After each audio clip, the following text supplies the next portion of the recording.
Imanta Ziedoņa vienu no skaistākajām Latvijas vietām ir Opekalna baznīca. Šo baznīcu ierīkoja Ernsts Gliks, un Gliks ir dižcilvēks, jo viņš latviešiem iztulkoja Bībeli latviešu valodā.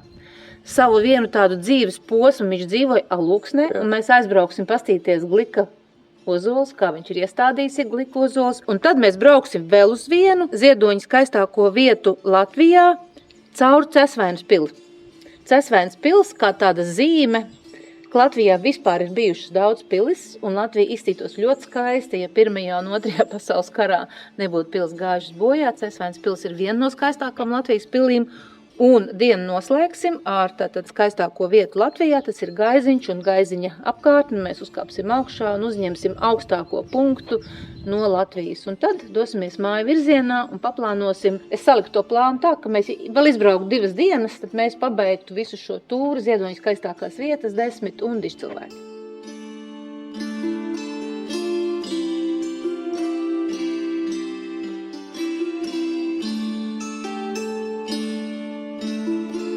Mēs mazliet iefilmēsim drīkst. Mēs neskatīsimies tā kā apmeklētāji. Mēs esam no Ziedoņa muzeja un taisam filmiņu par skaistākām vietām Latvijā.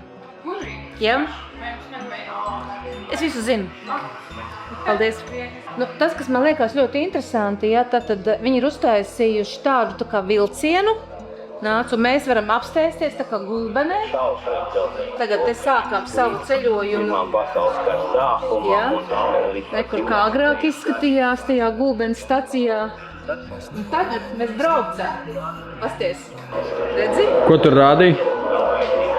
Var iesties mašīnistu lomā, lokomotīvas vadītāja lomā. Daumat nāc ar mani pavizināties vilcienā. Un tu skaties vienkārši to maršrutu, ja, tajās no stacijas uz staciju. Un it kā es varu neizbraukt ar to vilcieniņu, bet vienkārši sēdēt, un te viņi stāsta visu, kas tur notiek un kas tajā stacijā. Un te ir tā slavenā lieta ar tām sliedēm.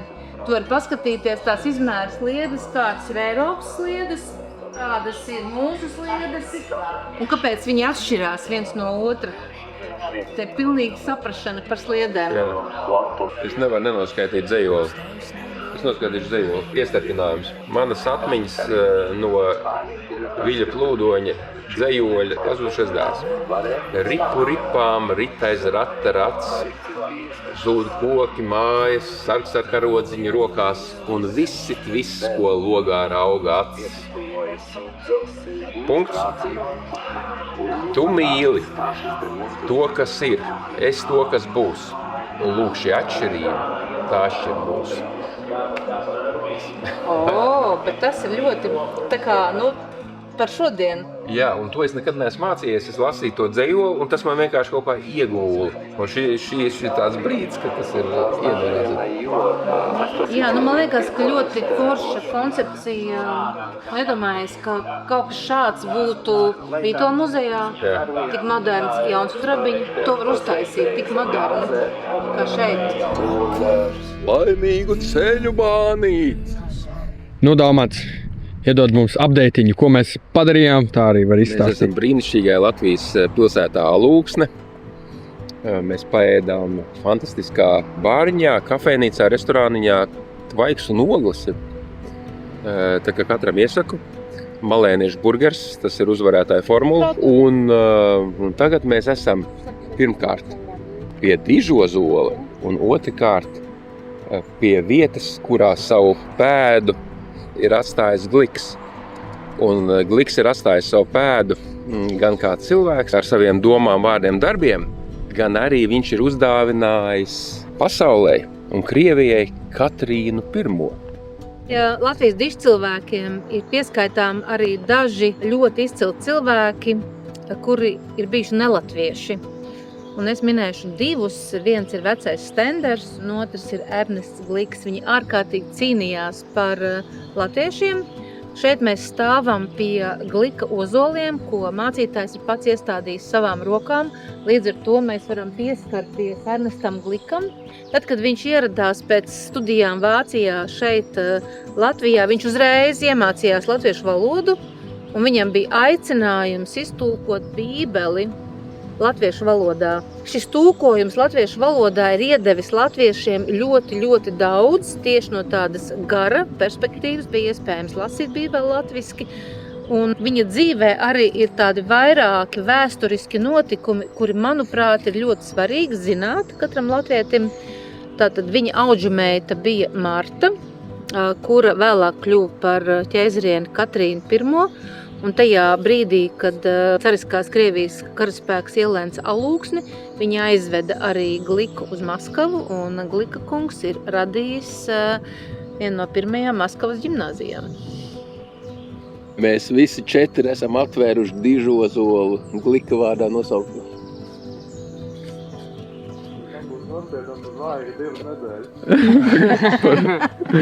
Tas tev ir Latvijas nospiedums vācu stilā. Latvijas nospiedums vācu stilā. Tomēr 50 pie Katrīnas odola. Jā, bet man liekas svarīgi ir tas, ko domāja Gliks stādot šos ozolus. Vai ne? Es domāju, ka viņš tā kā iekārtoja šo savu mājvietu, bet viņš viņus iestādīja par godu tieši šim latviskajam tulkojumam Bībeles. Jā. Par to, ka viņš ir devis latviešu tautai iespēju lasīt Bībeli latviešu valodā. Paldies par to, Ernestam. Paldies, Ernestam. Paldies. Un pastāsti par Katrīnu. Man interesē tas stāsts. Zini kā, tur ir tā, ka pat cik no DNS analīžu veiktas, ir tāds varbūt ne ļoti līdz galam 110% pētniecībā balstīts, un tāpat laikā pētnieki saka, ka Martas vecāki agri nomira no mēra, un Gliks viņu paņēma audzināt kā audžumeitu, jo šiem vecākiem poļu izcelsmes bija tā kā aristokrātiskas asinis. Un tad, kad Krievijas cariskais karaspēks ieņēma Alūksni, zviedri atkāpās, tad Katrīnu tā kā paņēma par kalponi viens no Krievu armijas grāfiem, un viņa bija, kā jau no Latvijas, ļoti kārtīga. Visi latviešu meitenes ir ļoti kārtīgas.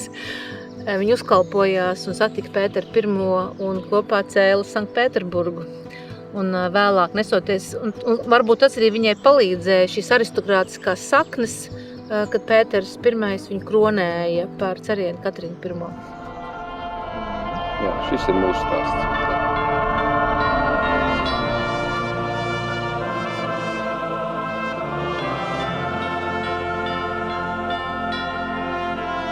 Imantam Ziedonim ļoti patīk visas Latvijas pilis un muižas.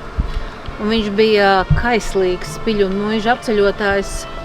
Un viņš teica, ja nebūtu nodedzināts 5. gadā vai nebūtu gājuši koja 1. vai 2. pasaules karā, Latvija būtu vēl skaistāka. Viena no tādām pērlēm, Imanta prāt, ir Cesvēns pils. Un tad, kad visam nesen Cesvēns pils dega liesmās, es sevī nodomāju, ak, Dievs, vēl viens grausts.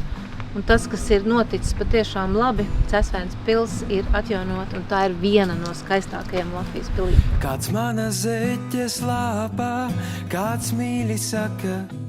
Visas tās, kas ir vecās pilsdrupas, kas ir, teiksim, 1200-300. gadā, tas ir Livonijas ordeņa pils. Jā, un tas savukārt šīs ir vēlāka laikmeta, modernākas, kas ir tādu vācu muižnieku jau, vai ne, dzimtu pilis. Skaidrs, ka tās ordeņa pilis ir sabrukuši lielākoties. Cēsīs ir viena no tādām, vai ne, ko mēs torņus varam redzēt ordeņa pilī. Savukārt šādas pilis ir daudz gājušas bojā. Un ko jūs šeit darījāt? Jūs izsteigājāt? Ir vēl kāds komentārs? Mēs vienkārši runājām par to, ka... Ar Imantu Ziedonu mēs runājām par to, ka tās pilis, kā vēsturiski, kultūra vēsturiskie pieminekļi ir ļoti skaisti, nesoties uz to varbūt, ko vācu muižnieki ir nodarījuši latviešu tautai un zemniekam. Kaut kā te jānāk kaut kādai savstarpējai piedošanai. Un 1905. gadā nevajadzēja dedzināt pilis. Nevajadzēja. Tad būtu ļoti skaisti. Šie paveicas. Ziemā. Protams, mīļais, skaistais, augstais Gaiziņkalns. Šī ir viena no skaistākajām vietām Latvijā ar tādu ziedonisku piebildi. ziemā, jo tik skaistas sarmas kā Gaiziņkalnā nav nekur citur pasaulē. Un tās vizmas. Tās vizmas, jā. Un tās vismas. Nu, mēs esam 2 dienas ceļojuši pa Latvijas skaistākajām vietām, ziedoniski skaistākajām vietām. Un mēs esam satikušies ar vairākiem dižgariem, un viņi visi mūs ir ļoti spēcinājuši. Jā. Un aicinājuši neapstāties un kāpt līdz pat pašam kalna galam. Kalnā visaugstākā. Jā. Es atceros Gaiziņkalnu no bērnības, ka ziemā šeit bija slēpošanas visādi notikumi. Un te bija pilns ar autobusiem, vienkārši no vienas vietas nosēti. Un bija slēpošanas, distances slēpošanas, un bija, protams, arī slaloms. Un šeit tāda bija rene, kur varēja braukt tā kā tādām riepām, tām lielajām traktoru. Jā, bija beigās izklaides. Jā, man nāk prātā tāda doma, ka tas dzejolis, kura rašanās pamatā ir Ausekļa iedvesma, un kuru ir pierakstījuši brāļi Kaudzītis, un kuru citē mērnieku laikos Pietu Krustiņš, augstā dziesmas skana aptver visu firmamentu. Dižgaru spēka vietas, ziedoņa, mums mantojumā atstātās vietas ir par šo aptver visu firmamentu. Un iet runa par to, manuprāt, ka tu skaties ne tikai ar acīm, bet ar sirdi, un tev ir šis te latviski runājot wow faktors, kā šeit. Te ir tāda šaura josliņa, bet mēs redzam, mūsu sirds iecās tur, tev plašumā, kur firmaments mūs gaida, kur brīvība mūs gaida, kur ir lielā elpa. Jā, tas arī kaut kāds varbūt tas laikmeta kaut kāda tāda maiņa. Šiem cilvēkiem šķita, ka tas ir svarīgi. Jā. Tas ir svarīgi, prezidents ir atbraucis un viņi noliek akmeņus. Iedomājies, ka visiem prezidentiem, kur ir apmeklējuši Gaiziņkalnu, ja būtu tā akmeņu rinda. Kas būtu, ne? Viens lielāks par otru. Es atvainu, cik tam mums viņi ir, jā. Ja bija jādomā par nākamajām paudzēm, jā. Bet atkal ir kāds plusiņš man nāk prātā, ka, teiksim, Himalajos, kas mūsu pasaulē ir tā kā Meru kalna redzamā virsotne. Teiksim, Indijas prezidenti nevar tikt. Kā tu Džomolungmā tur, prezidenta vestu Džomolungu bīstam, bet mēs savā Džomolungmā, savā Meru kalnā varam uzkāpt savām kājām. Bez šķērpā. Un ļoti ņipri un īsā laika posmā. Jā, un vispār padomājiet pa Latviju, ja?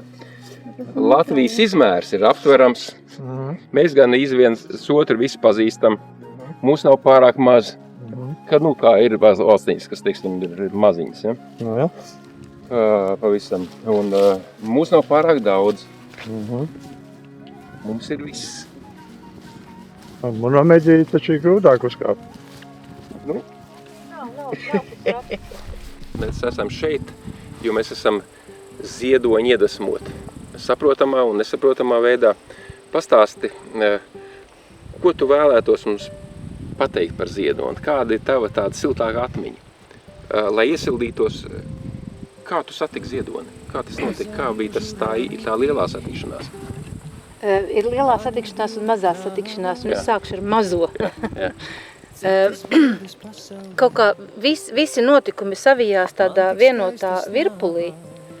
Un vidusskolas laikā, žetonu vakarā, mēs bijām diezgan jau lecīgi, 82. gadā nolēmām žetonu vakarā lasīt ziedoni un dziedāt Imanta Kalniņa dziesmas. Mēs iznācām skatuves, visi vecāki bija šausmās un domāju, ka mēs nepabeigsim tagad skolu. Ja, tā bija tāda īsta lecība skaitīt ziedoni. Es atceros, es skaitīju viss pilnīgi.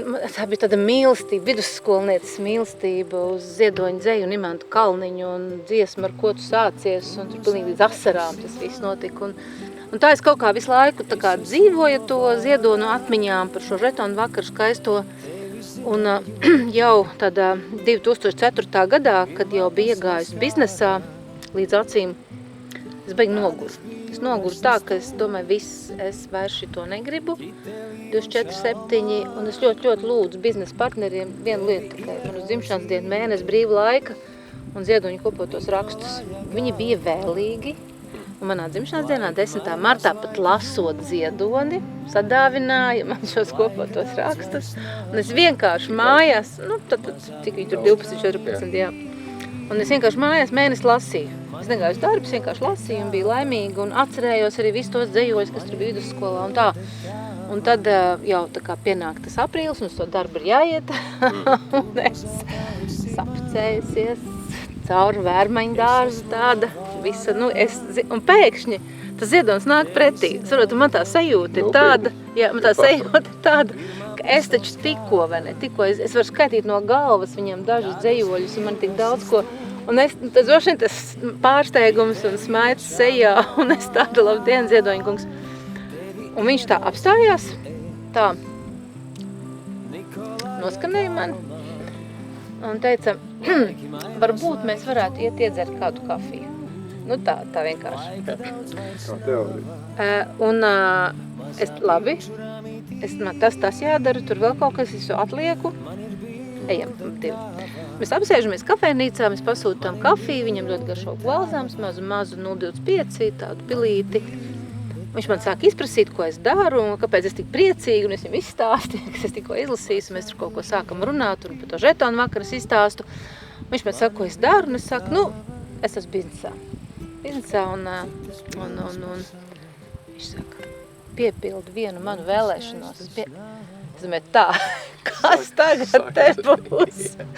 Un viņš saka, ka viņš visu mūžu gribēs būt tautsaimnieks un saimniekot, un ka viņš grib būt biznesmens. Vai mēs nevarētu kaut kādu mazu biznesu, kaut ko maziņu kopā uztaisīt, lai viņš izjūt, lai viņš pieredz to biznesu. Un tas nav tik vienkārši. Un viņš saka, taisam turisma aģentūru.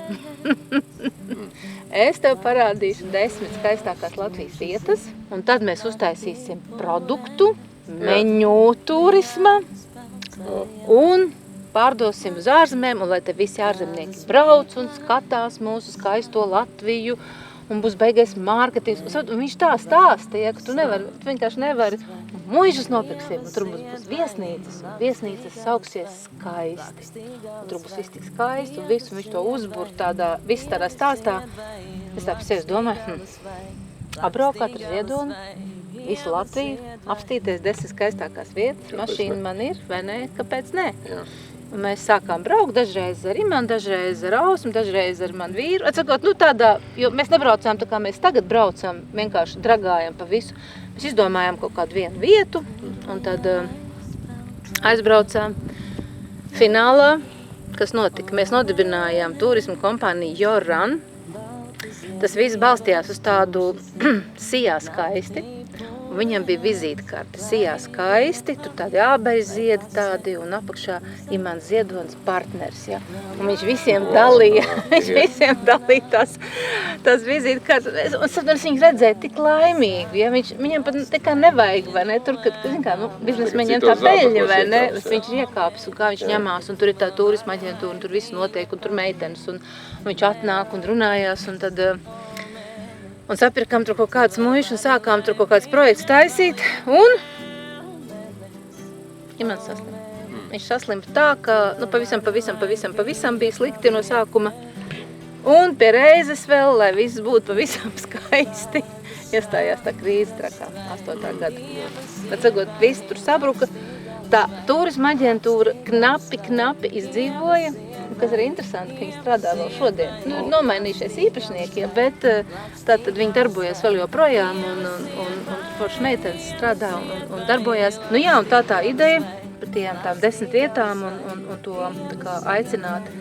Bet ne jau tikai ārzemnieks aicināt. Imants saka, ka, lai mēs nostiprinātu savu pašapziņu, lai mēs būtu stingri mugurkauliem, mums ir jāzina tās skaistākās vietas un mums ir jāzina dižgari.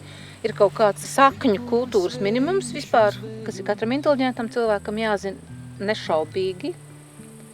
Un tad otrs ir, jo tu vairāk zini, jo tu esi spēcīgāks radīt konkurētspējīgus produktus. Un tad, kad mēs visam saslims un nerunājam, viss tur bija grūti un slikti, un bija 24/7 māsiņas, un viņš bija ievietots tādā kā karantīnā, kur neviens netika klāt. Tad Imants izlūdzās Ausmai, ka mēs tiekamies ceturtdienās. Un tas iemesls bija, ka jāraksta ir grāmata, skaidrs, ka nekad grāmatu mēs tur nerakstījām, jo es jau neesmu nekad rakstniece. Bet tā skaistā ikdienības lieta bija, ka viņš kaut kā dabūja pāris stundas ceturtdienās, lai bez māsiņām iedzertu kafiju.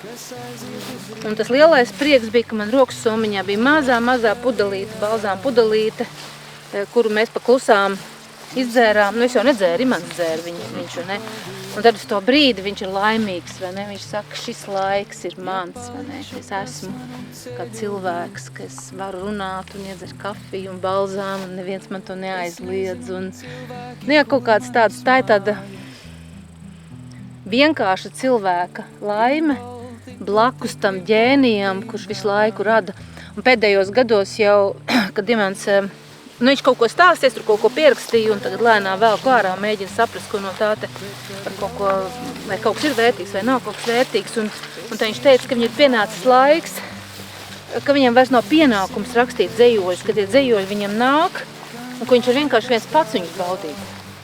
Viņš saka, viņam nāk, viņš saka, es viņus redzu, bet es pat cik nevaru uzrakstīt un nevaru arī pateikt. Tad es vienkārši viens pats pārdomāju un baudu. Jā. Viņam bija tāds foršs, skaists niķis varbūt. Viņš nepadevās, lai arī nevarēja labi runāt. Un viņš no žurnāliem grieza ārā tāds kartītes. Un pirmām kārtām sūtīja tās kartītes visiem pēc kārtas pa pastu. Ja un kaut ko tur bija uzrakstījis, un tad, piemēram, es saņemu kaut kādu kartīti, un es atkal aizēju nākamajā reizē, un es saku, Imant, bet ko tu ar šitām šausmām esi domājis? Un viņš man saka, nav svarīgi, ko es domāju. Svarīgi, ko tu padomāji, ka tu saņēmi šito kartīti. Forši vienkārši, un vai arī, ja nevarēja kaut ko izteikt, tad viņš tām kartītēm meklē, izvilka, un tad tu mini. Tā zilonis, krokodils, ozols, kalns, kamēr tu tā kā uzmini to vai krāsu, vai lietu, vai kaut kādu ideju, vai rakstnieku, ko viņš bija domājis. Un kas ir interesanti, kad visā tajā slimībā, vai ne, tas tomēr gandrīz 7 gadi viņš bija, tā. Vai ne, viņš sarakstīja, man liekas, vismaz 2 grāmatas, nenoteikti to biju, kas ir tāda viņa jaunības diena atmiņas no Rikstena. Un otru no Jāņiem līdz Murjāņiem, kas bija kopā ar Aivaru Berķi. Kad tu pats neraksti, tu nerunā, labi, ja? Un tik un tā, tevi tā dzirksts, tā jauda, tas viss, kad tu gribi sarakstīt grāmatu, un viņš saka, strādājam, un tad es kļuvu par kultūras ministri, un viņš tik priecīgs, es viņam prasīju, kā viņš domā, un viņš tik priecīgs, un viņš saka, un tagad es sev esmu padomnieks. Ka viņš var būt noderīgs, ka viņš var būt, droši vien jau, ka, es domāju, kāds būtu bijis, ja es būtu visu pierakstījis vai ierakstījis, bet tad atkal zustu tā cilvēcība un tas prieks vienkārši dzīvot. Jā, tieši tā. Vai ne, ka es būtu sakoncentrējusies tur. Jo tas vienalga nostrādē, tas savienoto traumas princips. Jā, man liekas, ka arī tas, ko varbūt daudz tā kā iesmīkņā, tas tā ideja par nemuzeju. Piemēram, Imants skatījumā, te, kur mēs redzam to skaisto skatu, ka mēs esam apsēsies uz tā soliņu, ka muzejs ir dažādu izpratņu produkts.